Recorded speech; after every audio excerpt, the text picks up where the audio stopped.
expressed optimism that the state of Osun would continue to witness infrastructural developments under the leadership of Governor Adegboyega Oyetola. Addressing the crowd at Eniwa Square, Governor Oyetola, while re-emphasizing his conviction for the continuation of good governance under his leadership across the state of Osun, cautioned the electorates against empty promises being orchestrated by some politicians in order not to undermine the giant stride recorded in all ramifications by his administration.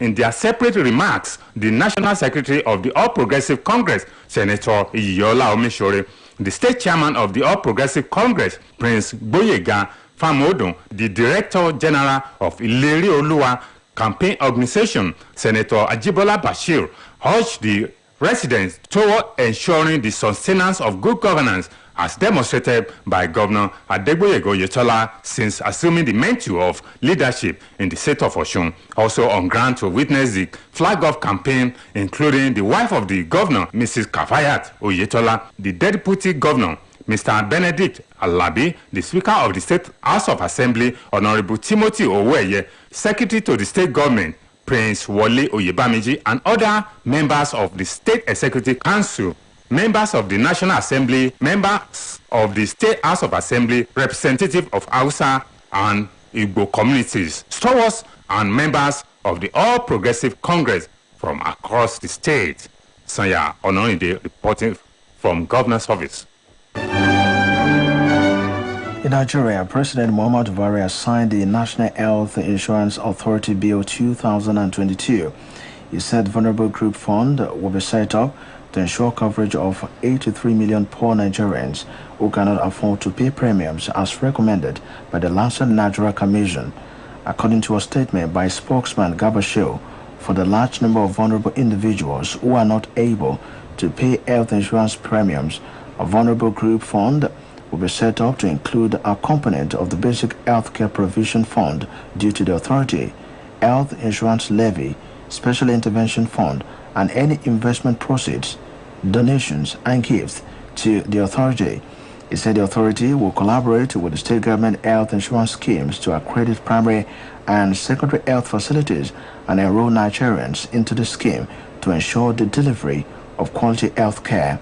President Buhari tasked the Health Reform Committee to work with state governments, the Federal Ministry of Health, and the National Health Insurance Authority to ensure the implementation of the articles in the new act.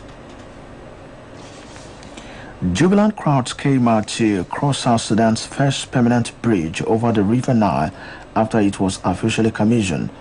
The 560-meter-long Freedom Bridge on the edge of the capital, Juba, was constructed with a grant from the government of Japan. The construction began in 2013 but had to be suspended multiple times because of the civil war and the coronavirus pandemic. President Salva Kiir told those assembled at the commissioning ceremony that the Freedom Bridge was a symbol of longer and lasting friendship between the people of Japan and South Sudan. He expressed optimism that the bridge will ease traffic congestion in Juba as well as help to speed up trade. This is the World at Noon, coming to you from Osun State Broadcasting Corporation. Iliawiye Okebale Oshogbo, Voice of the West, now a mid-news message. The task of building a politically stable and economically vibrant nation requires the cooperation of all. Don't be a saboteur. Oklahoma legislators have passed a law banning abortion after conception, which critics say is the most restrictive measure in the U.S. The Republican-led bill will prohibit all abortions except to save the life of a pregnant woman or if the pregnancy is as a result of rape or incest. It comes after a leak suggested the U.S. Supreme Court may quash a 1973 ruling that legalized abortion nationwide. Opinion polls find most Americans are in favor of abortion access. Those surveys also indicate public support for allowing the procedure drops sharply after the first trimester of pregnancy. Abortion is generally legal in U.S. states that do not restrict the procedure up until about 24 weeks of pregnancy, which is near the end of the second trimester. According to report, Oklahoma has recently passed several laws aimed at setting it apart as the most pro-life state in the U.S. The bill is yet to be signed into law by the state Republican governor, who has vowed to approve any anti-abortion legislation that comes to his desk. Venezuela's government and opposition say they are ready to resume talks in Mexico aimed at resolving the country's political crisis. Negotiations collapsed in October after an ally of President Nicolás Maduro was extradited to the U.S. by Cape Verde, but the opposition said discussions took place on restarting talks after a photo was released showing delegates of the two sides shaking hands. U.S. officials said the move, which was taken in close collaboration with opposition leaders, was designed to entice Mr. Maduro back to the negotiation table and would include easing sanctions against some Venezuelan officials. The talks are aimed at resolving Venezuela's long-running political and humanitarian crisis, which has seen some 6 million people fleeing the country. Information has it that the opposition's main demand is a free and fair presidential election, which is scheduled to take place in 2024. Australian health authorities say cases of monkeypox have been investigated in European countries as well as the US, Canada and Australia. The latest new cases were reported in France, Italy, Sweden and Australia. It follows the confirmation of cases in the US, Spain and Portugal, as well as the investigation of 13 suspected cases in Canada. Monkeypox is most common in remote parts of Central and West Africa. Cases of the disease outside of the region are often linked to travel to the area. According to the UK's National Health Service, monkeypox is a rare viral infection which is usually mild and from which most people recover in a few weeks.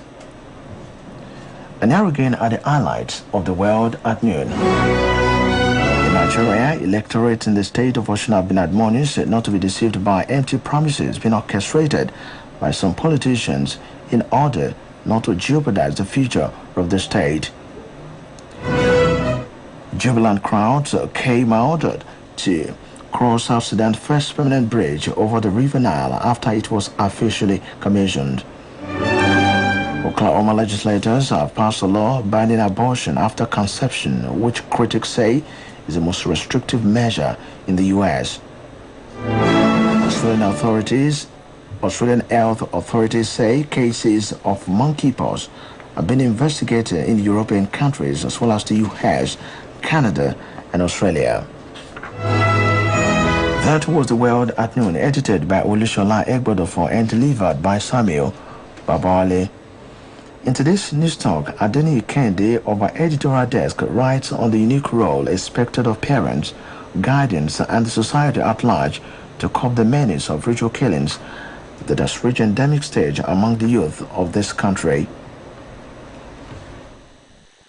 Killings for ritual purposes has already assumed a dangerous dimension in the country. Little or no effort by stakeholders to checkmate the ugly trend. One would have expected such acts to be a thing of the past, going by increase in religious activities, civilization, and operation of the law enforcement agencies. Of recent, murdering people to appease deities and for money ritual purposes appears to be on the increase. These dastardly acts are carried out in the 21st century when other countries of the world are advancing in technology and other